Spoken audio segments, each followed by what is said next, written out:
Buenas tardes a todas y a todos. Muchísimas gracias por estar aquí. Es un gran honor estar en este espacio tan especial, ¿no? No había estado probablemente en un recinto, ¿no?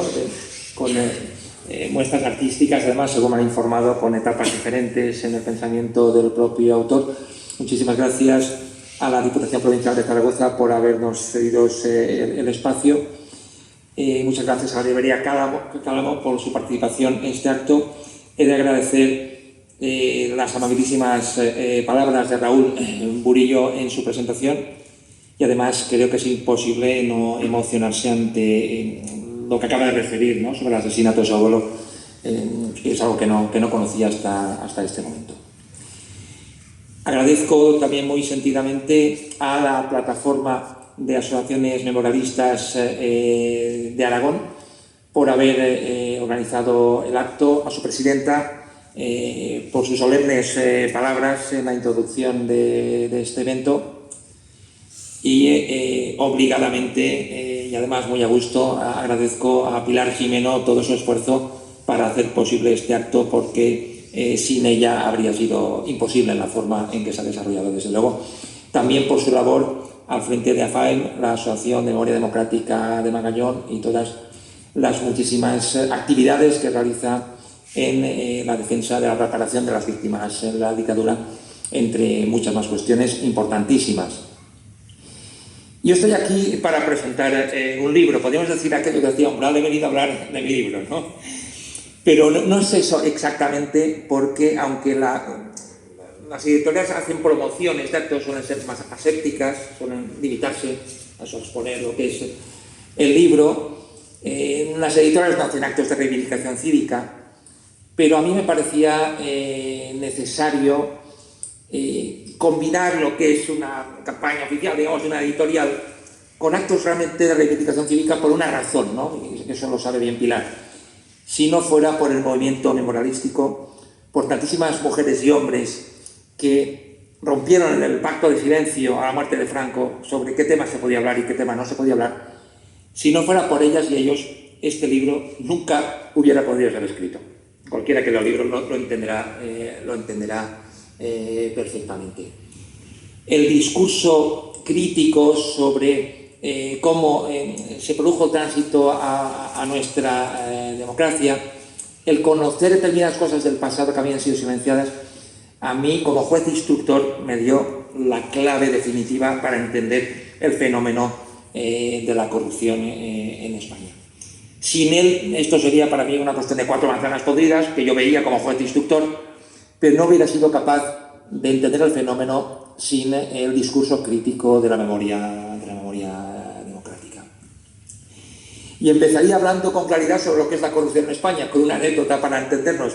El escritor Ambrose Bierce una vez estaba cenando en un hotel de Baltimore y discutía con el camarero por un bistec que estaba incomestible, durísimo. El camarero decía que eso era inaceptable porque en su hotel todos los bistecs eran, vamos, tiernos, deliciosos y fantásticos, ¿no? El escritor se enfadó y el camarero dijo que si no estaba conforme y tenía el buzón de reclamaciones del hotel y que no lo mareara más. El escritor cogió el bistec y lo metió directamente en el buzón de reclamaciones.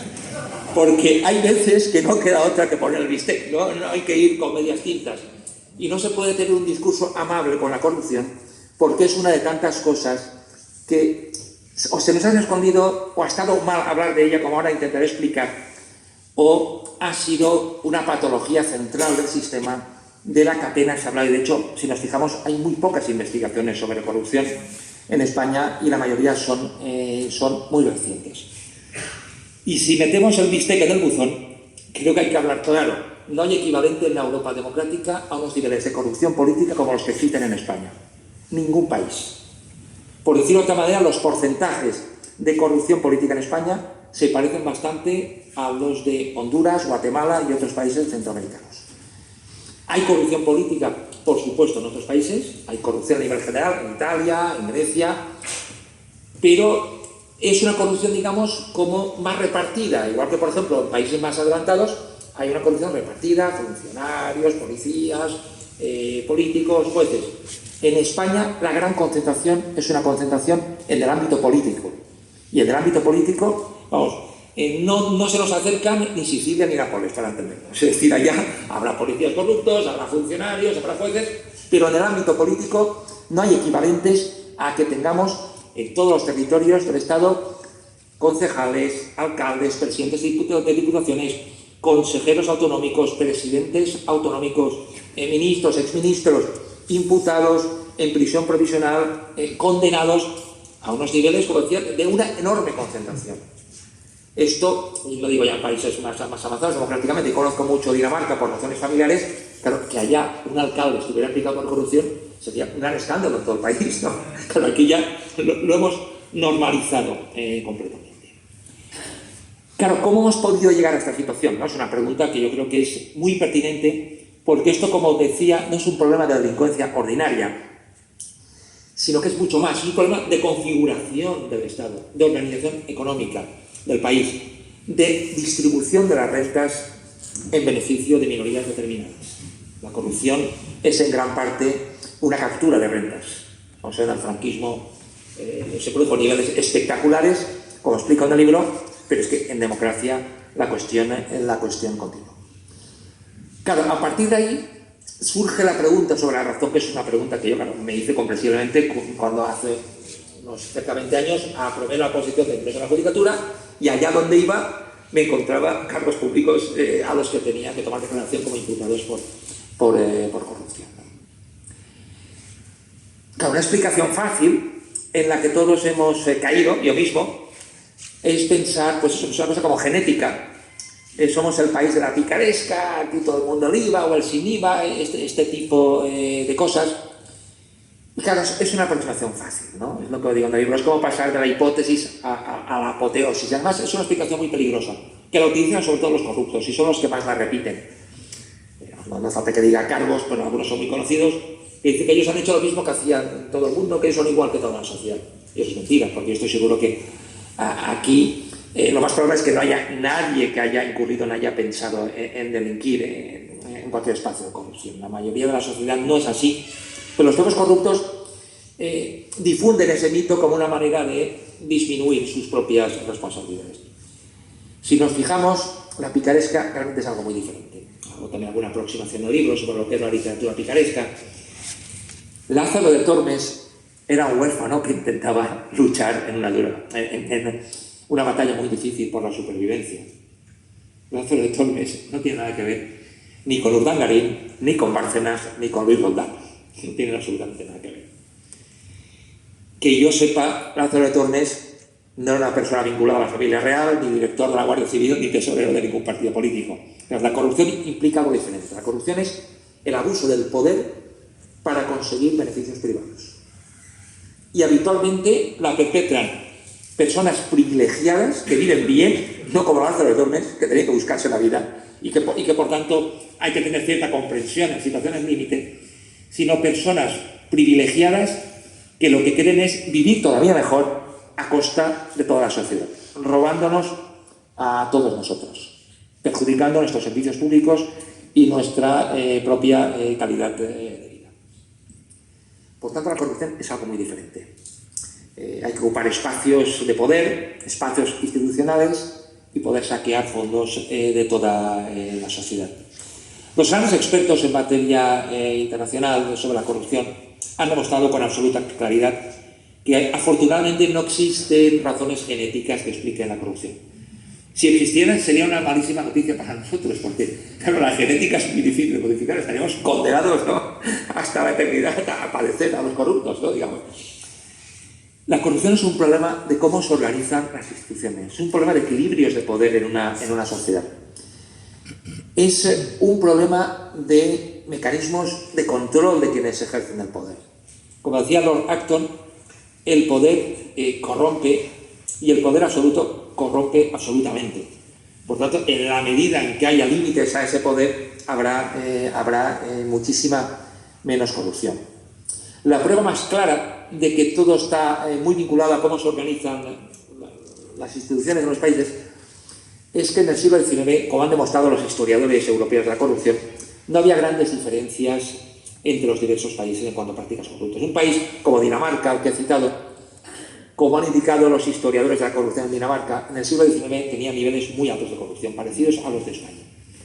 Los grandes cambios se producen con las transformaciones institucionales de final del siglo XIX, principio del siglo XX, que generan en toda Europa grandes avances hacia sociedades democráticas, con separación de poderes, con órganos institucionales, con profesionalización e imparcialidad de las administraciones públicas.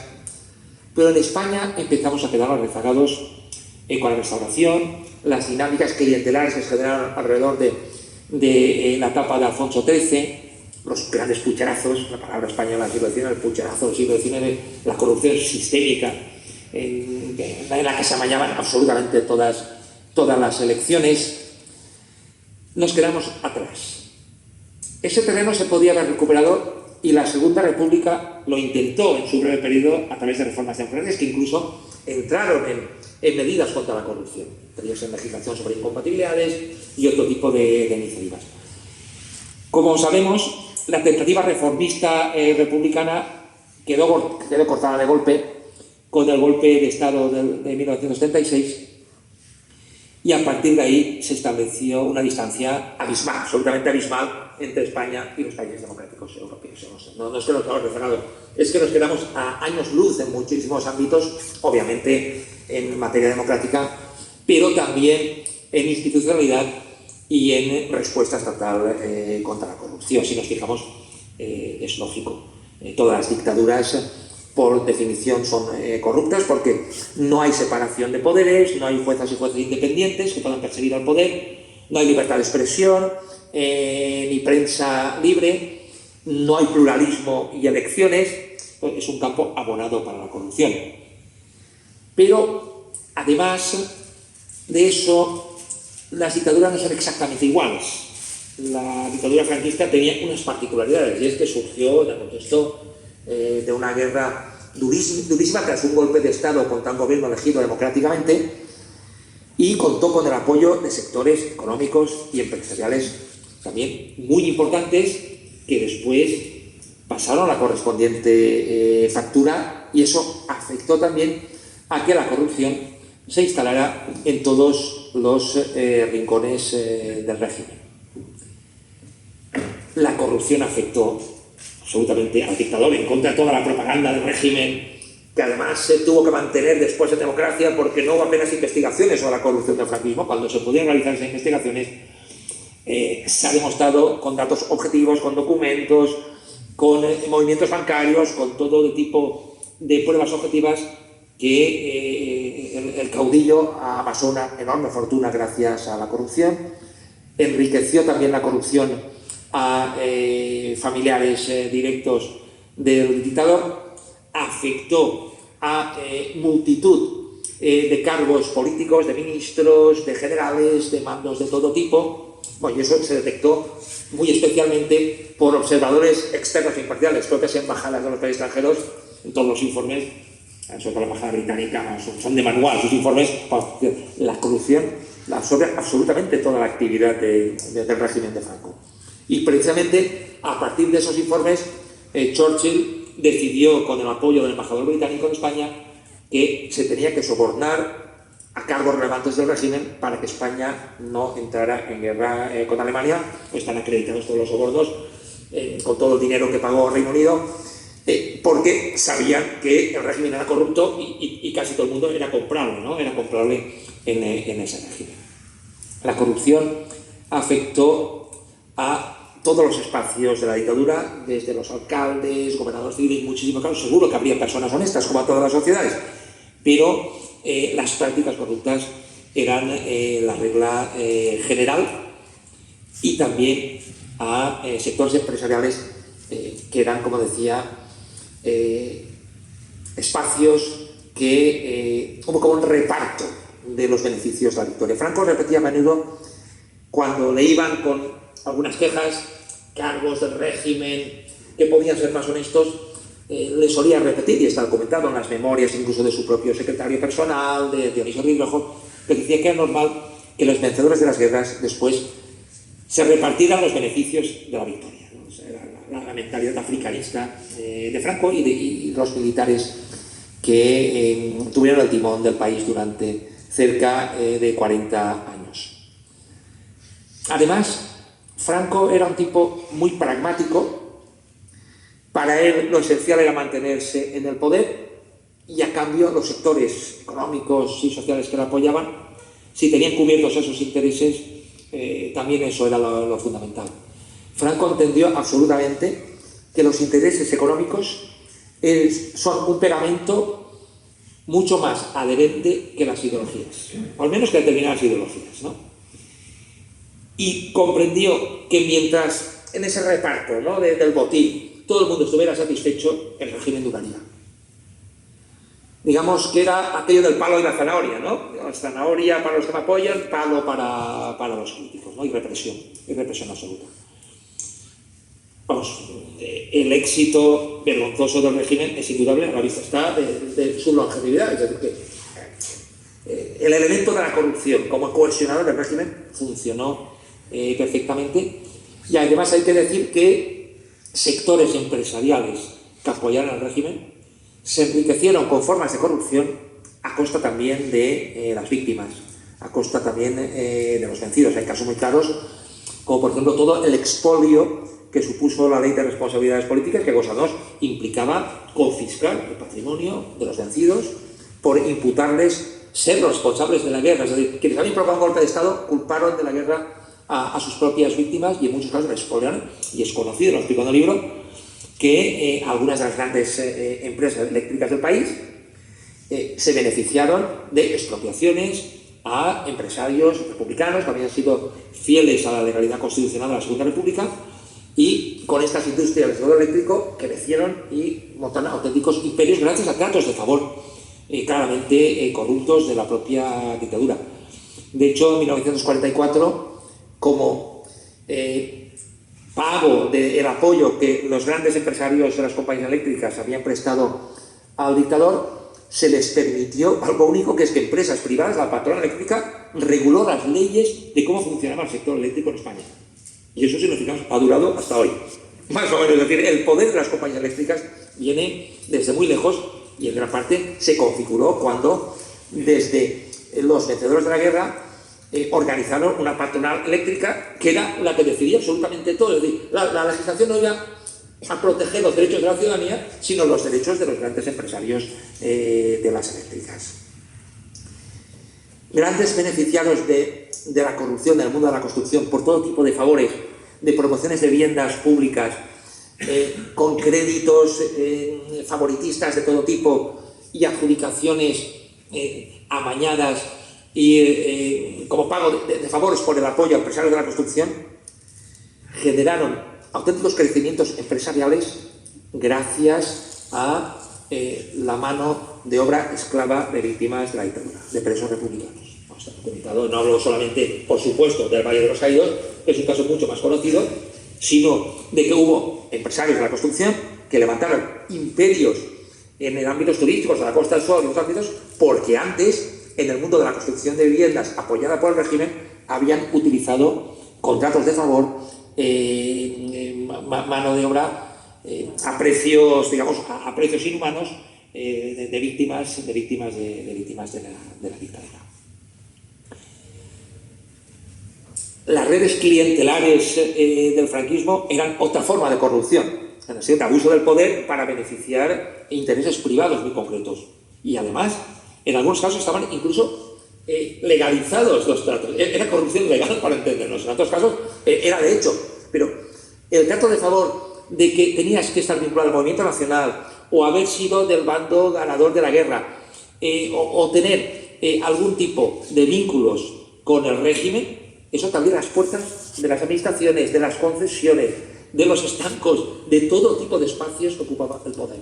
Ahí no existía ni el mérito ni la capacidad. Si eras de los vencidos, aunque fueras la persona más preparada, no tenías acceso a ningún espacio. O sea, era la corrupción absolutamente legalizada. Eran redes clientelares corruptas para favorecer a personas por razones estrictamente ideológicas. La dictadura organizó todo este entramado corrupto gracias a algunas leyes. legislación en materia de altos cargos de la administración, que para ser alto cargo de la administración tenías que ser miembro destacado del movimiento nacional, la legislación en materia de contrataciones públicas, que permitía hacer y deshacer sin ningún tipo de control externo, evidentemente, ningún funcionario raso iba a discutir nada a los gerifaltes y los dirigentes de la dictadura. En aquella época aquello funcionaba de esa manera, y lo mismo pasó cuando se hacía y deshacía en el ámbito de la construcción urbanística en el litoral, en el ámbito turístico. Por decirlo claramente, los pelotazos en Marbella no los inventó Jesús Gil. Jesús Gil y Gil. Aquello que vamos, clarísimamente, de manera indiscutible, durante la dictadura, y además está documentado, fue la propia familia de Franco, Marqués de Villaverde y la hija de Franco, que desembarcaron, se pusieron a organizar sus casas de veraneo en Marbella y en la Costa del Sol. Esto arrastró a toda una serie de ministros y otros cargos del régimen, y a partir de ahí se generaron todo tipo de movimientos especulativos, de movimientos de la costa, para enriquecer enormemente, como decía, a empresarios vinculados al régimen, y el fenómeno se repitió en muchas otras partes del litoral. Si nos fijamos, mucho de lo que estoy diciendo continuó exactamente igual en democracia, continuó intacto. Es decir, los pelotazos en las zonas turísticas, las adjudicaciones fraudulentas, los altos cargos de la administración nombrados prácticamente a dedo o sin prácticamente a dedo, directamente. Las adjudicaciones amañadas en muchas situaciones continuaron en democracia, y la pregunta pertinente cuando hablamos de memoria democrática es ¿por qué nuestro sistema democrático no fue capaz de romper todas estas dinámicas? No olvidemos que estaba comentando toda una serie de prácticas corruptas, día a día, mes a mes, año a año, década a década, que habían sido naturalizadas por la población. Había habido una asimilación de que eso era lo normal. Es decir, que el que mandaba abusaba del poder y beneficiaba a los suyos, eso era absolutamente normal. Esto lo detectaron muy bien algunos intelectuales, con la mirada a veces del intelectual, que se fijan unas cosas y no se fijan otras, para luego intentar generar una obra literaria, como por ejemplo Maxau, que volvió a España después de 30 años y escribió un diario de esa visita. Y él decía, pues claro, él ha vivido en Valencia, fue a Valencia, fue a Madrid, decía, bueno, pues la Puerta de Alcalá está exactamente igual, ¿no? Decía, la Puerta del Sol está igual. Iba a Valencia, la Torre del Micalet, las Torres Serranos, pero la gente ya no tiene nada que ver con la gente que yo conocía. Pero no conozco a mis amigos, son personas absolutamente diferentes. Este país entró en un túnel del tiempo y de una sociedad plural, porque antes, incluso durante la Restauración, había mucho debate, había mucha pluralidad, había un espíritu bastante crítico. Hemos pasado a una sociedad aborregada, servil, que acepta la corrupción. No llegó en pleno caso Matesa en 1969, ¿no? Cuando se hablaba de aquel caso, decía, esta sociedad ha sido pasada por la máquina del franquismo y acepta absolutamente resignada la corrupción. Otro escritor republicano también exiliado, Víctor Alba, en un libro que hablaba de la herencia del franquismo, decía, es como si estás en una habitación en la que hay gente fumando y el humo es el humo del franquismo, y lo hemos absorbido todos, franquistas y antifranquistas. El franquismo ha acabado, durante tantos años, lo ha acabado impregnando todo. Tras sentar España en la entonces Comunidad Económica Europea, se hacían estudios sociológicos desde Europa sobre las virtudes de los políticos. Y los organismos europeos se echaban las manos a la cabeza, porque España era el único país de la Comunidad Europea que cuando le preguntaban por la primera virtud de los políticos, era el único país que no decía que la honradez era la primera virtud de los políticos. Porque yo estaba sorprendido, ¿no? Aquí eso no era una virtud. Que el político fuera inmoral y deshonesto era lo normal y no se valoraba como virtud. Pero para entender la importancia de la dictadura en cuanto a hábitos ante la corrupción y hábitos institucionales. A la muerte de Franco era difícil haber roto de raíz. Sería una ingenuidad pensar que algo así, esa máquina de deshonestidad continuada durante un año para nosotros, se quiebra tan rápidamente. Hubiera sido una ingenuidad pensar que de un día para otro se cambia. Pero probablemente con una ruptura democrática hubiera sido más posible. La realidad es que, como sabemos, esa ruptura no existió y hubo enormes elementos de continuidad. Por citar algunos datos que pueden ser bastante claros, en la mitad de los últimos 50 ministros de Franco continuó en política en democracia. La otra mitad pasó a los consejos de administración de las grandes empresas del país. Podemos pensar que acababa la dictadura y que se recolocaron en el ámbito económico, pero en 1992, 17 años después de la muerte de Franco, se crea el índice bursátil, el IBEX, y las 22 principales empresas de España, del índice, tenían 35 antiguos cargos políticos del franquismo. Es decir, el punto económico claramente no solo acogió con los brazos abiertos a los cargos del régimen, sino que además claramente pensaban que tener sus consejos les iba a abrir todavía muchísimas puertas. En el primer Parlamento de 1977 había 110 parlamentarios que eran antiguos cargos políticos del franquismo. El movimiento nacional forma parte del Estado y los sindicatos verticales también. Tenían decenas de miles de empleados. Pasaron todos a ser funcionarios públicos sin oposición ninguna. Claro, pensar que toda esa cultura política del franquismo, sin ruptura y con esos fuertes elementos de continuidad, puede acabar, pues si con ruptura ya era una ingenuidad pensar que se cambia rápido, con enormes elementos de continuidad, pues también era muy difícil que pudieran existir todos esos cambios ante las inercias del pasado.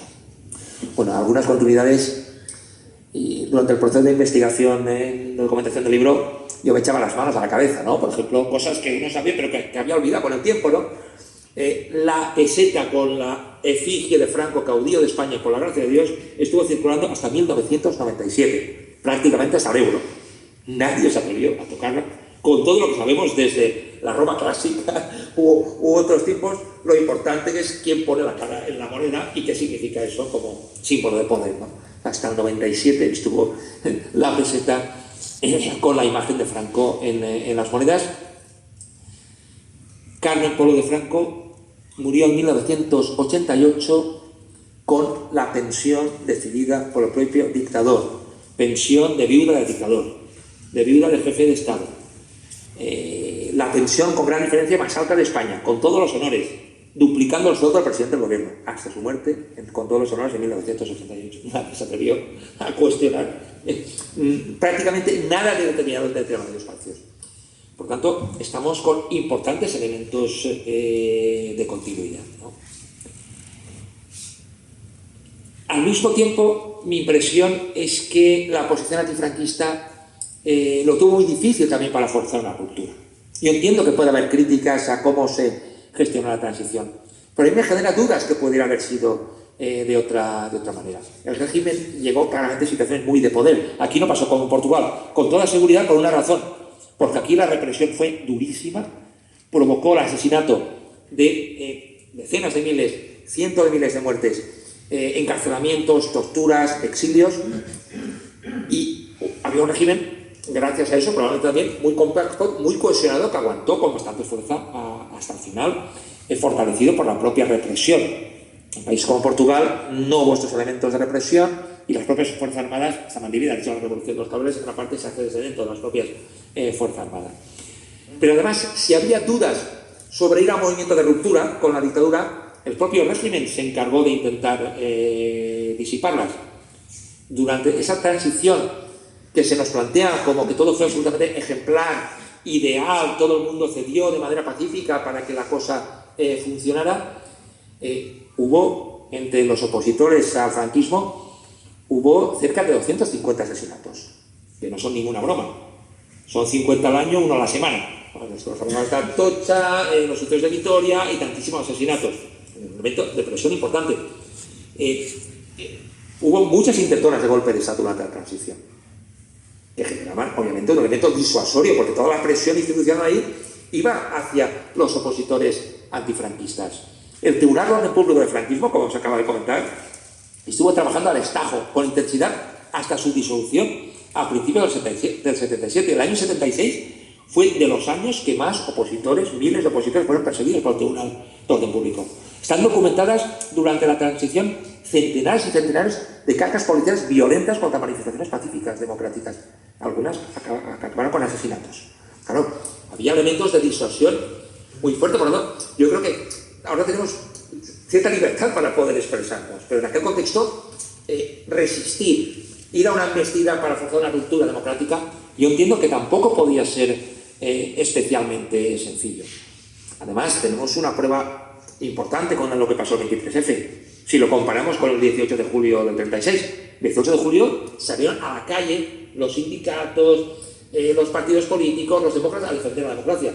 El 23F prácticamente nadie se atrevió porque teníamos el precedente de la enorme represión y el enorme baño de sangre que supuso el golpe de Estado del 36.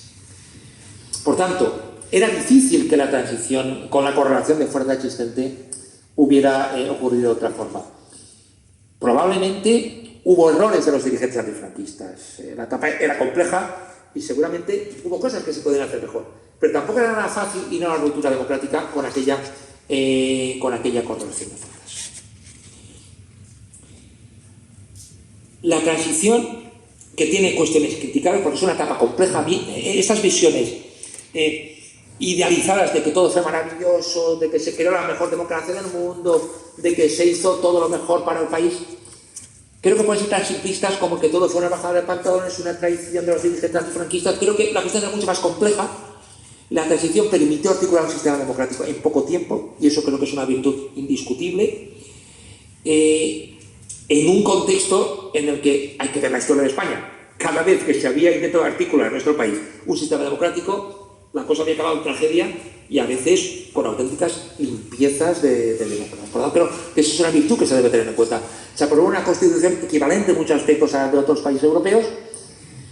Se generó un sistema de derechos fundamentales, pero al mismo tiempo es evidente también que para ello se tuvieron que hacer renuncias importantísimas. Y en aquel contexto, para la oposición antifranquista, era difícil poner sobre la mesa los crímenes de la dictadura, perseguir las gravísimas violaciones de derechos humanos que se habían perpetrado y, por supuesto, también poner sobre la mesa la corrupción del régimen. ¿Cómo vamos a poner sobre la mesa la corrupción y las violaciones de derechos humanos y pedir encarcelar a aquellos con los que te estás reuniendo para hacer pactos de Estado? Y, por tanto, en la materia que me ocupa en el tema del libro, podríamos decir que la corrupción del franquismo se afrontó ignorándola. Simplemente no se habló de la corrupción del franquismo, igual que no se habló de muchas otras cosas. Aquello se tapó, se amnistió o se silenció. De alguna manera, fue, como dice Javier Pradera, uno de los principales costes de la democracia. La democracia tuvo unos costes, y entre ellos fue determinadas renuncias y determinadas cuestiones que no se cerraron y muchas de ellas siguen todavía sin cerrarse. Podríamos preguntarnos, con toda la razón, vale, la transición era una etapa muy difícil, fue muy complicado en aquel momento poner sobre la mesa una serie de cuestiones, en el ámbito concreto de la corrupción, ¿por qué estas cuestiones nos abordarán después, durante los primeros años de la democracia? Mi impresión es que se tuvo que articular un sistema democrático con poco rodaje previo democrático. Es decir, los dirigentes que venían de la dictadura, evidentemente no tenían experiencia de gestión democrática, como la de se va a tener. Lo que habían gestionado era una dictadura. Pero los dirigentes de la oposición antifranquista tampoco, porque se habían forjado en las catacumbas de la clandestinidad, no tenían rodaje como sus homólogos de los países democráticos europeos, que tenían prensa libre, hacían congresos, podían debatir libremente. Con esos mimbres tuvimos que ensamblar el cesto de un sistema democrático improvisado sobre la marcha. Y de alguna manera, cuando se planteó qué se debía hacer con la corrupción, mi impresión también es que nuestro sistema democrático asumió la corrupción del franquismo como mal aprovechable. Es decir, si se acababa con eso, se acababa. Pero si el andamiaje institucional de la dictadura se aprovechaba, pues se podía utilizar. Y precisamente por eso la legislación que he comentado en materia de altos cargos de la administración, en materia de contrataciones públicas, en todo lo referente a cómo se generan las redes clientelales. Las redes clientelales del movimiento nacional, en gran parte, pasaron a ser las redes clientelales de los principales partidos. Si antes hacía falta, en los años 80, que yo está bastante estudiado, si antes hacía falta tener el carnet del movimiento nacional, en los años 80, en gran parte, hacía falta tener el carnet de los principales partidos para llegar a muchos cargos de la administración. Digamos que hubo continuidades importantes. Y además se produjo una especie de deslumbramiento por el poder de los nuevos gobernantes democráticos. Eso lo explica muy bien Javier Pradera en un libro muy interesante que tiene como subtítulo precisamente los costes de la democracia, ¿no? Que viene a decir que sí, que la corrupción fue un coste que tuvo que asumir la democracia para poder articularse un sistema democrático. Javier Pradera dice que muchos gobernantes democráticos llegaron al poder igual que un niño que llega por primera vez a Disneylandia y está ansioso por montar en todos los carruseles y por jugar con todas las máquinas, ¿no? Eso es lo que decía Javier Pradera. Entonces, el poder, de la manera que se había ejercido el franquismo, deslumbraba. Y el abuso de poder provocó muchísimas continuidades, porque además la corrupción fue funcional. Sirvió para financiar a los principales partidos. Eso está acreditado con todas las sentencias que cito en el libro. Generó continuidades del mundo empresarial que ya venía de la dictadura. Permitió que antiguos gobernantes del franquismo y nuevos gobernantes de la democracia pudieran seguir enriqueciéndose. Tuvo muchos elementos de continuidad, y ahí están todos los casos de los años 80, las contratas de basura, muchos ayuntamientos, el caso Roldán, el caso Anguerra y tantísimos casos que nos demuestran que hubo una continuidad muy clara, ¿no? Con ese sistema institucional que permite la corrupción, estamos en el siglo XXI y no puede sorprendernos que con la entrada del euro, todas las cuestiones referentes a los cambios urbanísticos que permitieron construir en todo el país sin ninguna planificación, las entidades bancarias que se pusieron a financiar irresponsablemente todo tipo de proyectos urbanísticos, que llegáramos a la explosión de la corrupción en el siglo XXI con todos los grandes casos, que conocemos.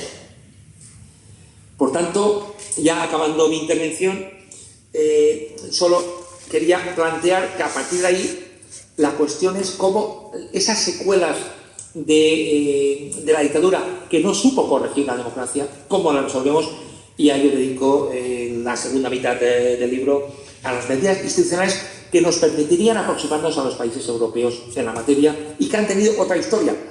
Yo no digo, y lo explico claramente, porque siempre hay gente que puede dar la vuelta al argumento, claro, es que todavía le damos la culpa a Franco de lo que pasaba. No, la culpa no es del franquismo, la culpa es de los gobernantes democráticos y la responsabilidad es de la ciudadanía de no resolver estas cuestiones.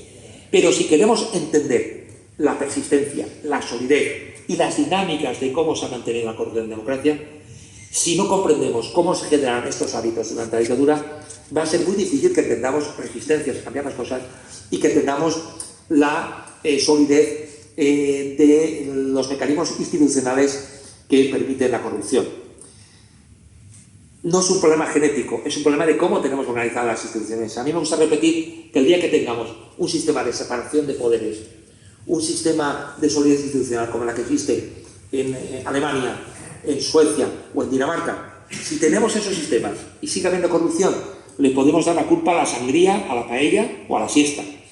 Mientras tengamos lo que tenemos y no hagamos reformas, la culpa es de nuestro sistema institucional. Y por tanto, hace falta reformas en materia de prevención para que no sea tan fácil adjudicar las obras a las tramas corruptas. Resulta necesario profesionalizar la alta administración para que no haya tanta injerencia de los partidos y que haya controles independientes dentro de las administraciones. Es necesario generar más mecanismos de transparencia, generar más infraestructuras éticas. Es necesario democratizar más los partidos, que haya más control de la militancia y una gestión económica mucho más clara, que no exista esa opacidad en las cuentas de los partidos. En el país del cotilleo y de las indiscreciones, llama la atención que el secreto mejor guardado haya sido siempre los ingresos y gastos de los partidos, ¿no? Nadie sabe cómo entra el dinero, cómo se gasta, y los partidos deberían tener las paredes de cristal. Si no tienen nada que esconder, deberíamos saber perfectamente cómo se gestionan las tesorerías de los partidos, porque suelen ser un espacio que atrae bastantes focos de corrupción. Es importantísimo también que la ciudadanía pueda tener más participación democrática para que todo no lo decidan los partidos, que las urnas se pueda expulsar a los corruptos. Aquí nos hemos acostumbrado a muchas cosas que no son normales. Por ejemplo, el hecho de que la alta administración esté tan vinculada a los nombramientos de los partidos. Aquí nos hemos acostumbrado a votar en listas cerradas y bloqueadas. Creemos que eso es así en todo el mundo. Pues no, lo de España es una excepción. En la mayoría de los países europeos se vota o en candidaturas desbloqueadas, que te permiten discriminar entre los candidatos, o con sistemas que permiten también votar personas, para entenderlo, ¿no? Esto de que todo un paquete te lo mete el partido, como las lentejas, o las coges o las dejas, eso es una singularidad española. Si no fuera así, se podía haber decidido muchas veces la propia ciudadanía apartar a los corruptos con el voto de las instituciones, y además es algo de justicia poética, ¿no? Poder democráticamente sacar a los corruptos de los organismos públicos. Y es muy importante también acabar con injerencias de los partidos en sistemas de control del poder político, en el ámbito de la justicia, la separación de poderes y en todo tipo de organismos. Y como cierre del sistema, como estamos comentando, en la propia jefatura del Estado es fundamental establecer mecanismos de transparencia y de rendición de cuentas y revisar figuras como la de la inviolabilidad, porque me parece manifiestamente desproporcionado que un cargo público, más el jefe de Estado, pueda tener un estatuto tan privilegiado como para, en el ámbito de actividades privadas, que se puedan cometer delitos y que esto no genere ningún tipo de consecuencia jurídica. Ese es un comodín para la impunidad. Esa es una carta blanca peligrosa en la sociedad democrática, donde el principio de igualdad ante la ley debería ser la regla absoluta, con excepciones muy puntuales, y esta no tendría que ser una excepción.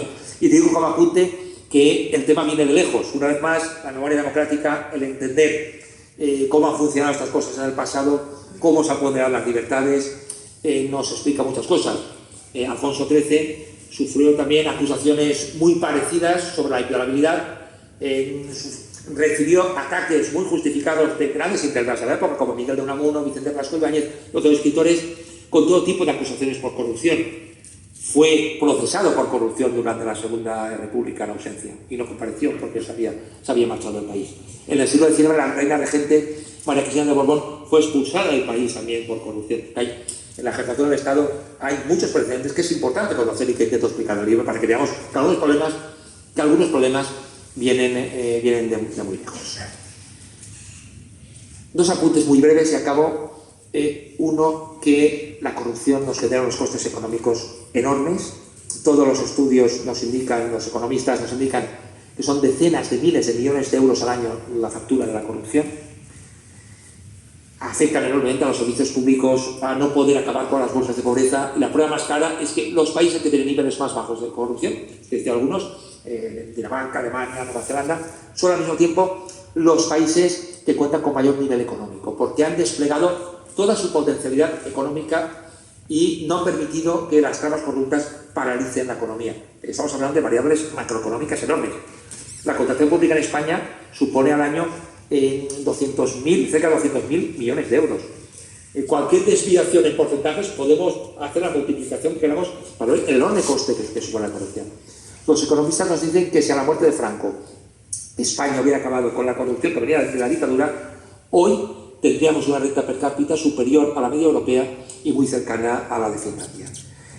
Tenemos potencialidades en materia económica, en materia formativa, en muchos ámbitos parecidas a otros países, pero el gran lastre español es su bajísima calidad institucional, como nos dicen todos los indicadores internacionales. Por lo tanto, estamos hablando de cuestiones importantísimas.